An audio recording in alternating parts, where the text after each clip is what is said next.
열왕기하 23장 4절에서 14절까지의 말씀입니다.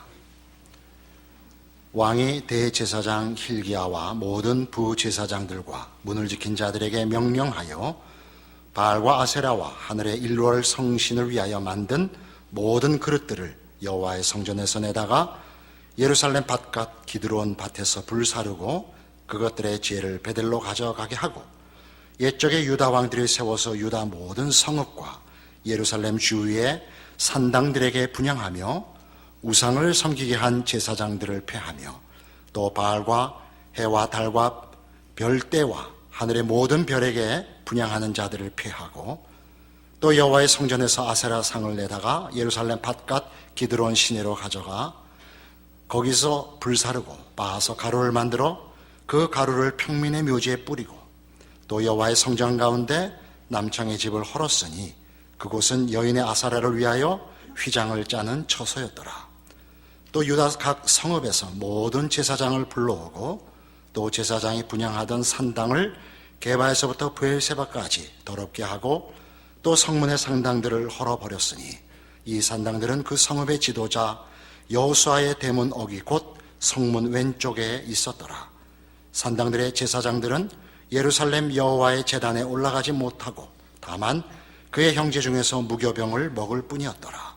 왕이 또 흰놈의 아들 골짜기에 도벳을 더럽게 하여 어떤 사람도 몰록에게 드리기 위하여 자기의 자녀를 불러 지나가지 못하게 하고 또 유다 여러 왕이 태양을 위하여 드린 말들을 제하여 버렸으니 이 말들은 여호와의 성전으로 들어가는 곳의 근처 네시 나단멜렉의 집 곁에 있던 것이며 또 태양 수레를 불사르고 유다 여러 왕이 아하스의 다락 지방에 세운 제단들과 므낫세가 여호와의 성전 두 마당에 세운 제단들을 왕이 다 헐고 거기서 빠내려서 그것들의 가루를 기드론 시내에 쏟아버리고 또 예루살렘 앞 멸망의 산 오른쪽에 세운 산당들을 왕이 더럽게 하였으니 이는 옛적에 이스라엘 왕 솔로몬이 시돈 사람의 가증한 아스타롯과 모압 사람의 가증한 그무스와 암몬 자손의 가증한 밀곰을 위하여 세웠던 것이며 왕이 또 석상을 깨뜨리며 아세라 목상들을 찢고 사람의 해골로 그곳에 채웠더라. 오늘 본문에 보시는 이 요시야 왕은 그 열왕기 역사상 가장 분명한 그리고 정직한 종교개혁을 시행한 왕입니다. 오늘 본 23장 25절 말씀부터 보면 요시야와 같이 마음을 다하며 뜻을 다하며 힘을 다하여 모세의 모든 율법을 따라 여호와께로 돌이킨 왕은 요시야 전에도 없었고 후에도 그와 같은 자가 없었더라. 이렇게 기록합니다. 그러나 이어나오는 말씀 보시면 여호와께서 유다를 향하여 내리신 그 크게 타오르는 진노를 돌이키지 아니하셨고 27절 하반절에 보는 바와 같이 내가 택한 이 성 예루살렘과 내 이름을 거기에 두리라 한 이 성전을 버리리라고 하십니다. 우리로선 의외이죠. 요시야는 다윗 이후 최고의 선왕이요 하나님의 뜻에 온전히 순종하여 많은 개혁을 이룬 왕입니다. 그럼에도 불구하고 하나님께서 이 남왕조 유다를 결국은 물리치시고 심판하시겠다라고 말씀하시는 겁니다. 조금 전에 본문으로 본 그 4절에서 14절에 이르는 긴 구절 동안에 여러분이 보시는 바와 같이 요시야 왕이 많은 종교 개혁을 시행해서 우상들을 헐고 성전 안에 들어와 있는 우상들을 다 내어다가 빻아서 가루를 만들어 버리고 또 우상을 섬기는 제사장들을 폐하고 그를 따르는 자들을 폐하고 하는 여러 종교적 개혁을 시행한 그 내용을 보셨는데 결국 이 설명들은 요시야 왕이 얼마나 철저한 신앙으로 복귀했는가와 함께 당시 남왕조 유다의 우상 숭배가 얼마나 편만했었는가, 얼마나 그 유다 백성들의 모든 개개인의 백성들 심중 깊이 골수에 사무치게 그 우상 숭배가 자행되었는가를 고발하고 있는 것이기도 합니다. 우리는 남왕조 유다의 멸망이 요시아 왕 지도자 한 사람의 회개나 열심으로 회복될 수 없는 모든 국민, 국가 총체적인 우상 숭배로 말미암은 부패와 그 극심한 형편을 돌이킬 수 없는 국면에 이르렀다는 것을 알게 됩니다. 이사야 1장에 가면 이 문제에 대한 우리의 이해를 도울 이사야 선지자의 이런 이스라엘 백성을 향한 지적이 있습니다. 967페이지 구약성경 이사야 1장 10절입니다. 너희 소돔의 관원들아 여호와의 말씀을 들을지어다. 너희 고모라의 백성아 우리 하나님의 법에 귀를 기울일지어다.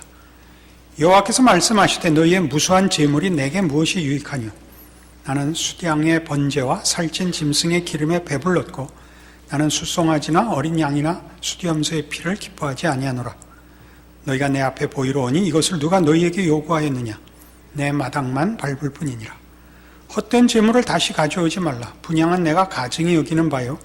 월삭과 안식일과 대회로 모이는 것도 그러하니 성회와 아울러 악을 행하는 것을 내가 견디지 못하겠노라. 내 마음이 너희의 월삭과 정한 절기를 싫어하나니 그것이 내게 무거운 짐이라. 내가 지기에 곤비하였느니라. 너희가 손을 펼 때 내가 내 눈을 너희에게서 가리고 너희가 많이 기도할지라도 내가 듣지 아니하리니 이는 너희의 손에 피가 가득함이라. 너희는 스스로 씻으며 스스로 깨끗하게 하여 내 목전에서 너희 악한 행실을 버리며 행악을 그치고 선행을 배우며 정의를 구하며 학대받는 자를 도와주며 고아를 위하여 신원하며 과부를 위하여 변호하라 하셨느니라. 여기 이사야 선지자의 지적을 보면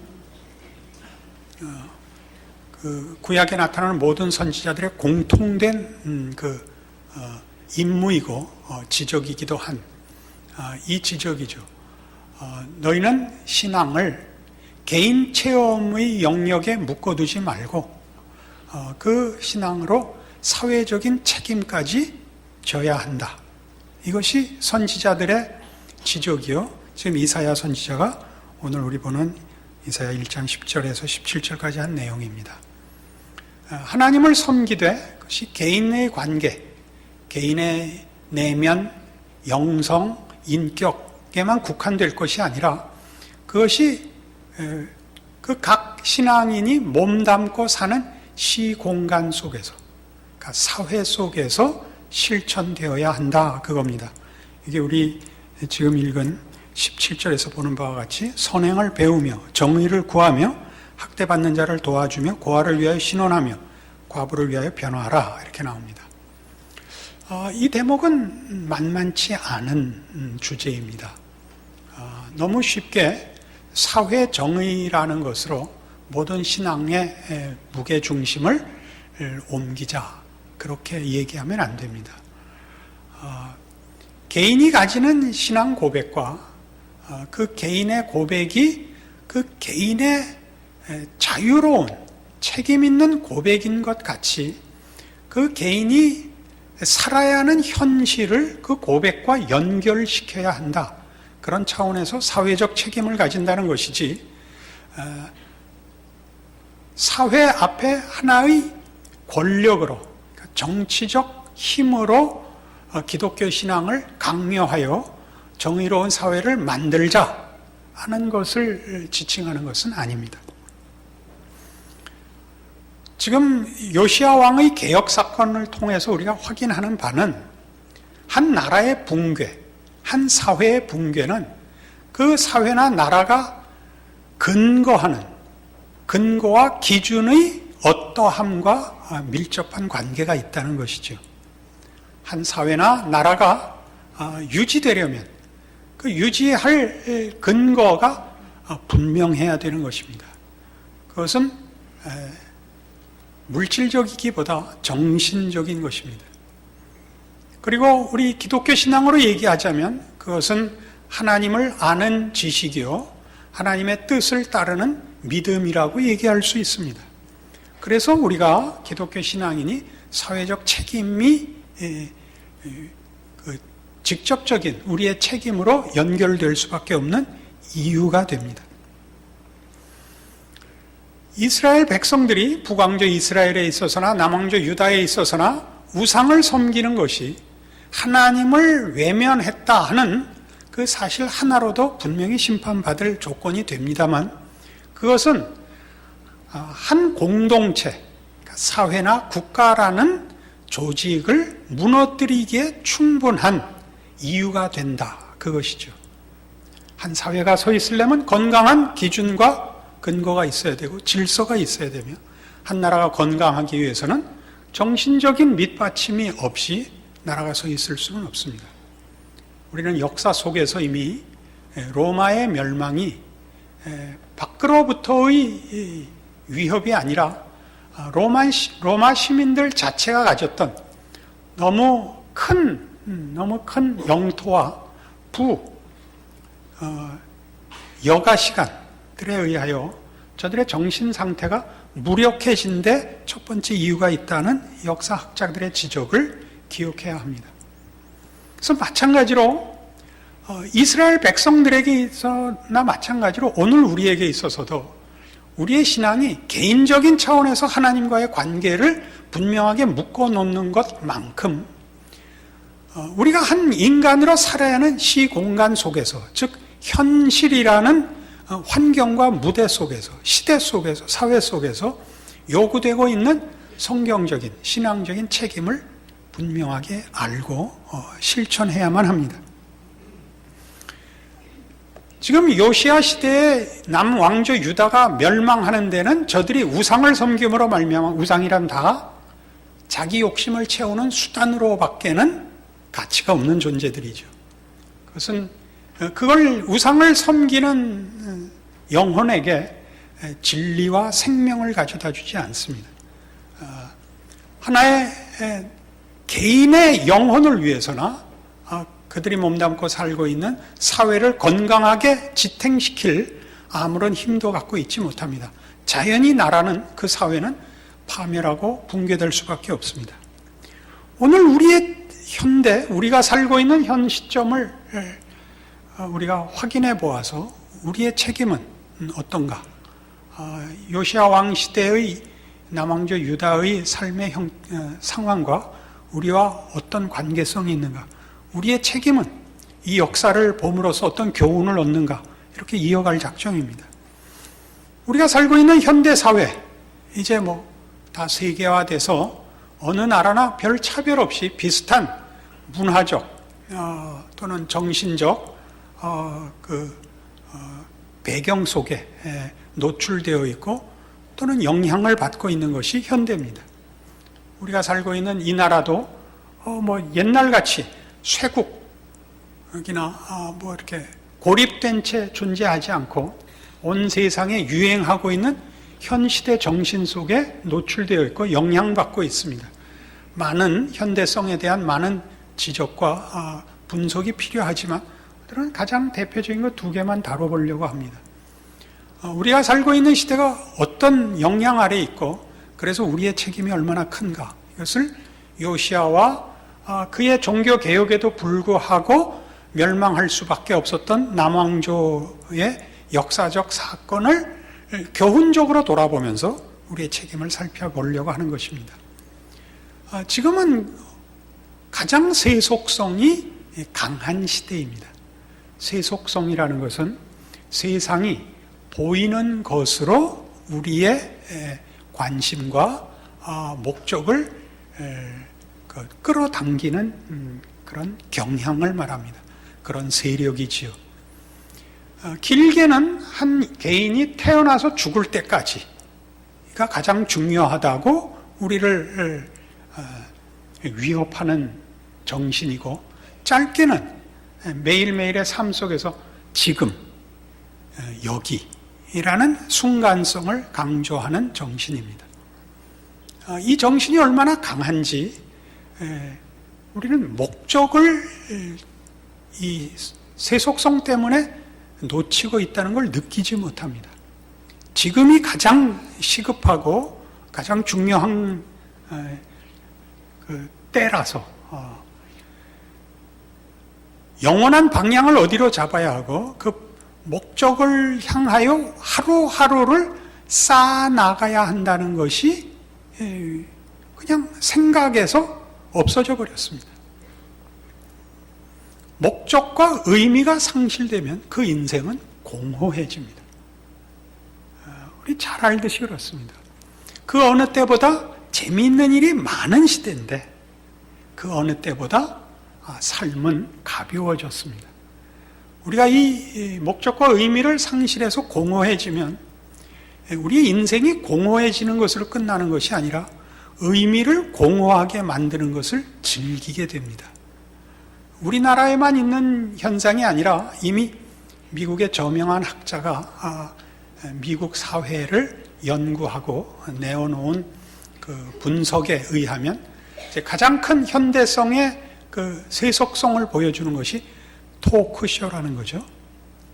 토크쇼라는 것은 처음에는 사회 저명 인사를 불러다가 그에게서 들을 만한, 배울 만한 점을 대담을 통해서 시청자에게 그 의미나 또는 중요한 교훈을 나누려고 시작을 했습니다.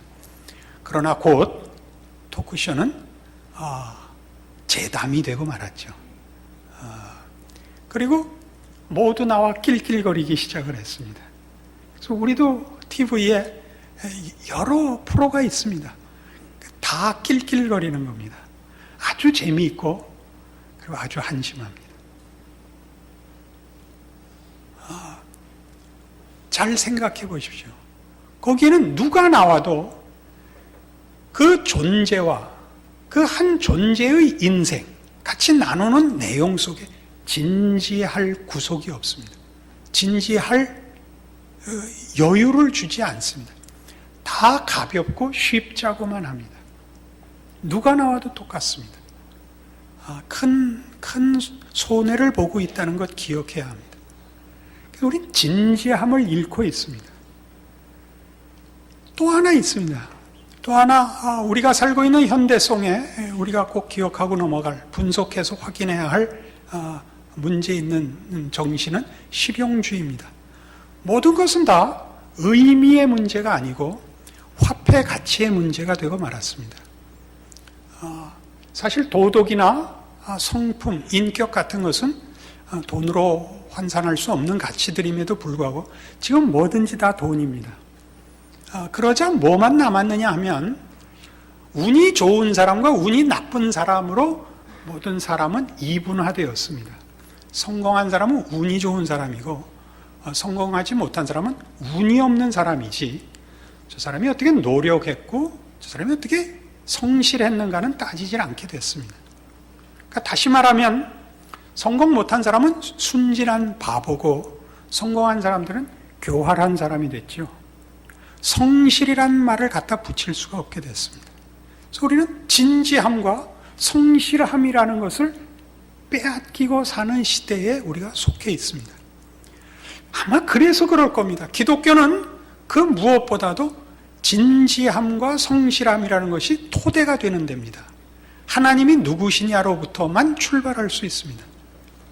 하나님의 진실하심, 창조주 되시며 하나님 되시며 심판자 되시는 하나님, 우리를 당신의 형상으로 만들어 당신의 뜻으로 요구하시는 하나님이라는 무엇과도 바꿀 수 없고 대체할 수 없고 외면할 수 없는 진지함, 진실한 진리라는 것이 외면되는 세상 속에 살다 보니까 우리가 세상 속에 들어가 진지함과 성실함을 놓고 사는 사람들과 정면으로 우리가 가진 진리와 생명이라는 것으로 싸우기보다 우리끼리 있을 때 말이 통하고 이해되는 사람끼리만 하는 신앙으로 우리가 스스로를 아마 외면한 것 같습니다.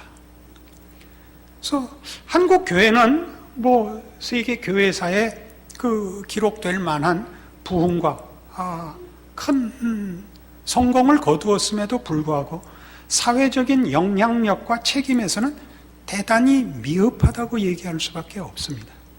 왜냐하면 우리는 신앙이 하나의 형태로 나타나고 명분으로 나타나는 일에는 그 어느 교회들보다, 어느 나라보다도 우리가 더 일을 잘하지만 삶의 현장에서 신자 노릇을 하느냐 하는 문제에 있어서는 우리는 거의 점수가 모자랍니다. 우리가 이렇게 주일날 모이고 개인이 기도하고 성경을 읽고 하는 것들로 그것이 나를 하나님의 자녀 되게 한 고백을 만들어내고 항복을 만들어내고 기꺼이 하나님의 목적하심과 약속하심에 내 인생과 나라는 존재를 맡겼다면 우리는 나라는 존재와 인생이 나의 삶의 터전의 모든 정황 속에서 하나님의 사람인 노릇을 해야 됩니다.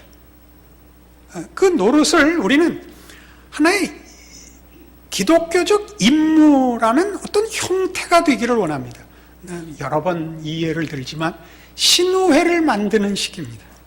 그렇게는 해도 동일한 믿는 자나 믿지 않는 자 모두에게 공통되게 요구되는 삶의 현장 속에서 그 삶을 이해하고 책임을 지고 극복하는 그 정신, 그 근거, 이해, 분석이 세상 사람들과 다른 신자로서의 모습을 보여주기 위하여 삶에 뛰어들고 삶을 짊어져야 하는 책임은 안 하고 있다고 합니다. 우리는 마태복음 22장에서 어떤 율법사가 예수님께 나와 한 이 질문을 기억합니다. 계명 중에 어느 것이 제일 큽니까? 예수님께서 첫째는 내 마음을 다하고 뜻을 다하고 성품을 다하여 주 너의 하나님을 사랑하라 하셨으니 이것이 크고 첫째 되는 계명이요. 둘째는 이와 같으니 네 이웃을 내 몸같이 사랑하라 하셨으니 이 두 계명이 온 율법과 선지자의 강령이니라 라고 말씀하십니다. 그러니까 우리가 세상에 나가면 우리는 바로 이 하나님과 우리를 지으실 때 나만이 아니라 지금 아직 예수를 믿지 않는다 할지라도 모든 인간이 하나님의 형상대로 하나님이 지은 그의 사랑과 은혜의 대상이라는 존재의 가치를 인정하는 기준에서 우리가 사회에 나가 선다 그겁니다. 하나님의 명령을 따라 하나님이 지은 사람들과 대면하여 하나님의 뜻을 믿고 아는 자로서 살되 저 사람들을 적으로서 여기는 것이 아니라 우리의 현실과 마주쳐야 되는 모든 영혼 앞에 하나님이 나를 찾아오신 그 은혜와 능력과 목적으로 저 사람들을 대하고 우리 인생에 주어지는 모든 일들을 직면하고 책임진다. 이게 우리 몫입니다. 이게 사회적인 책임입니다. 그럼 세상이 보고합니다. 저 사람들은 무엇 때문에 저렇게 살까? 우리는 성공을 위해서, 결과를 위해서, 보상을 위해서 사는데 저 사람들은 그것보다 더 큰 이유가 있다. 우리와 다른 원리가 있다. 이걸 해내지 않으면 우리는 개인적으로 하나님 앞에 신자된 책임을 지는 것과 함께 하나님이 나를 불렀을 때 나를 부른 그 시대, 그 자리, 우리가 속한 사회와 국가라는 책임에서 우리는 하나님의 자녀 되기를 거부하는 불신앙의 죄를 짓는 것과 같다. 이렇게 성경이 지적하는 겁니다. 에베소서 5장과 6장에 가면 사도 바울 선생이 이 문제를 다룹니다. 기독교 신앙이라는 걸 얼마나 삶의 모든 영역에 적용해야 되는가 하면서 그 대원칙을 이렇게 가르치죠. 부부됨을 어떻게 지키는가? 부부됨은 서로 사랑하는 것인데 그 사랑은 어떤 사랑이냐 하면 남편은 아내 사랑하기를 그리스도께서 교회를 위하여 자기를 주신 사랑으로 이며 아내는 남편에게 복종하기를 그리스도께 복종하는 신자의 자세로입니다. 그러니까 부부는 개인이 가지는 열심이나 개인이 가지는 헌신이라는 최고의 정성을 가지고 부부를 하는 것이 아니라 하나님이 짝지어 주셨고 믿음으로 살라고 한 그리스도께서 교회를 사랑한 것 같이 그리스도 앞에 순종하는 교회 같이 믿음이라는 차원에서 부부됨을 지켜냅니다. 세상은 한 개인이 가질 수 있는 최고의 성의와 열정에 불과하니까 같이 살 마음들이 점점 없어집니다. 우리는 둘이 사실 사랑할 실력이 없습니다.